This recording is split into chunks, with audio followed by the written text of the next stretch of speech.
our next, if you know anything at all about the Dayton visual arts scene, which is robust, deep and wide, and endlessly creative and fascinating, you probably know this name. Sharon Stolzenberger is one of the best we got. She's been a professional artist all of her adult life. She lives in Kettering. She's a dear friend of mine. I've been in classes of hers. I admire her work, and here she is.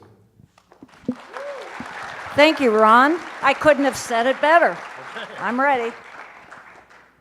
Well, as Ron said, I am a professional artist. I've been making a living. I did greeting cards for a while, and now I like to tell people that I make my living in the street.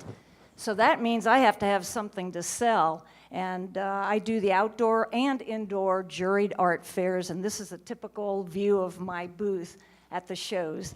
Cats are my favorite animals. My work tends to be more conservation, wildlife-oriented. I work in watercolor a lot, and this is typical wet and wet watercolor.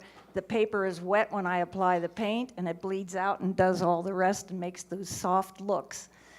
I had a trip to Peru a few years ago and got lots of good llama copy. And llamas are nothing if not perfect subject matter for watercolor. Wet the paper, put the paint down, and you've got a subject there with just a little bit of work. It's like smoke and mirrors. And they're just great animals, really fun. This was a cat raised by Catherine Hilker of the Cincinnati Zoo for her Cat Ambassador program. This is Angel. Again, watercolor. The paper is wet when I apply the paint, and the paint bleeds out, and then I go back in with dry watercolor wash and do all of the details. And again, more cheetahs. This was a trip to Kenya I had, and we were treated to lots of views of cheetahs, especially this wonderful family resting in the wild during a quiet moment. Most of that was done wet and wet, and again, finishing touches with dry brush. But animals like this, found almost in the backyard. I love the shapes that animals make in aggregate. The spaces between the legs, this was all poured. Wet the paper, took paint and just poured it, and then manipulated the paint so that it would flow where I wanted to. This is a red panda from the Cincinnati Zoo. This is also what inspires me. I'm a volunteer at the Cincinnati Zoo, which allows me to get up close and personal to animals. We were behind the scenes and really got to touch one of these plush-looking animals, the red panda. Scientists aren't sure what class this animal fits in. Did a demo a couple of weeks ago at the zoo. That's Linda holding Van Gogh, a screech owl, and that screech owl only has one of its ear tufts missing, so it's Van Gogh. And I was doing a little watercolor demo of Van Gogh there. And then I started getting into mixed media, and I love cows. They have just fantastic shapes, especially Holsteins. This is a pattern piece where I took collages, paint, I did image transfers, and just tried to repeat the shape of the cows in a pleasing design. And in mixed media, these are some of the materials I use. Of course, paint, watercolor. I make my own stamps, I make some stencils, use store-bought items, ephemera, paper supplies, printed tissue paper, which works really well.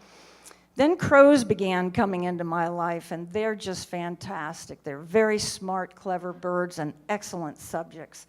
And they're sort of my muse. They're teaching me to loosen up and not be quite so literal and work with integrating more information into my paintings.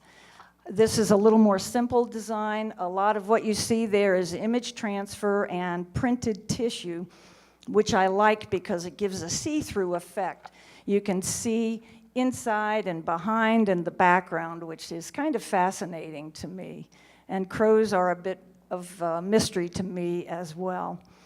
More serious piece, perhaps, this started out with just an overall covering of paint, and I started using stencils in a push-pull method of painting, lifting out, painting more, taking paint away, and then just making up those shapes by painting around them instead of painting the shapes. Same with this one, Secrets and Symbols. I started with a lot of texture, stamping. It's really a fun way to start because you don't know what you're going to be doing, and you let the painting guide you into what it becomes. And some of the lettering I put in is for visual texture. I'm inspired by prairies, particularly the Gene Woodhull Prairie at Possum Creek Metro Park. Wonderful place to go in the fall when you see all the skeletons of the plants. And so those are milkweed pods collaged, a drawing that was collaged, kids' stencils collaged, also a prairie inspiration there where I've used my stamps and just used them to create the feeling of grasses without painting the grasses. The crow was painted on a piece of acrylic film. You can still see the computer tracks on it, and then collaged down.